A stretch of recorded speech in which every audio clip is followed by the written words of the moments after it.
माजी राष्ट्रपती Bharat Ratna missile man doctor APJ Abdul Kalam यांच्या 9व्या पुण्यतिथीनिमित्त ड्रीम फाउंडेशन, डॉक्टर कलाम कौशल्य विकास केंद्र, बसव संगम शेतकरी गट व चाणक्य IAS गुरुकुल यांच्या संयुक्त विद्यमाने विविध क्षेत्रातील मान्यवरांना डॉक्टर अब्दुल कलाम राष्ट्र उभारणी प्रेरणा पुरस्कार देऊन गौरवण्यात आले। या प्रसंगी प्रमुख अतिथी म्हणून विठ्ठल रुक्मिणी मंदिर समितीचे सह अध्यक्ष हरिभक्तपरायण गहिनीनाथ महाराज औसेकर, शिवचरित्रकार डॉक्टर शिवरत्न सेट्टे, जिल्हा सरकारी वकील ॲडव्होकेट प्रदीप सिंग राजपूत, शरण बसवलिंग शिवयोगी महास्वामी, श्रीकंठ शिवाचार्य महास्वामी, सिद्धेश्वर बँकेचे चेअरमन नरेंद्र गंभीरे, सोनाई फाउंडेशन अध्यक्ष युवराज राठोड, MK फाउंडेशनचे संस्थापक महादेव कोगनुरे, आयोजक तथा ड्रीम फाउंडेशन संस्थापक काशीनाथ भदकुंडकी, भारतीय माजी सैनिक संघटना जिल्हाध्यक्ष अरुणकुमार तळीखेडे यांच्यासह मान्यवर उपस्थित होते। यावेळी मान्यवरांच्या हस्ते भारत मातेच्या प्रतिमेचे पूजन करून कार्यक्रमाची सुरुवात करण्यात आली। आयोजकांच्या वतीने प्रमुख मान्यवरांचा गौरव करण्यात आला। यावेळी मराठा विजन न्यूजचे पत्रकार विशाल भांगे यांना डॉक्टर अब्दुल कलाम राष्ट्र उभारणी प्रेरणा पुरस्कार मान्यवरांच्या हस्ते मानाचा फेटा, सन्मान चिन्ह, प्रमाणपत्र, गोल्डन मेडल देऊन सन्मानित करण्यात आले। हा पुरस्कार त्यांनी सपत्नीक स्वीकारला।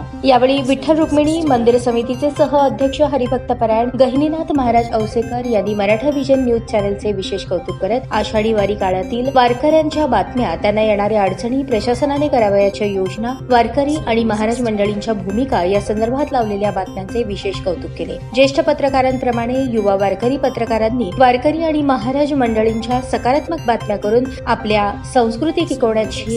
संस्कृती टिकवण्याचे आवाहन गहिनीनाथ महाराज औसेकर यांनी केले। डॉक्टर अब्दुल कलाम राष्ट्र उभारणी प्रेरणा पुरस्कार देऊन सन्मानित केल्याबद्दल आयोजक तथा ड्रीम फाउंडेशन संस्थापक काशीनाथ भदकुंडकी, भारतीय माजी सैनिक संघटना जिल्हाध्यक्ष अरुणकुमार तळीखेडे यांचे पत्रकार विशाल भांगे यांनी आभार मानले।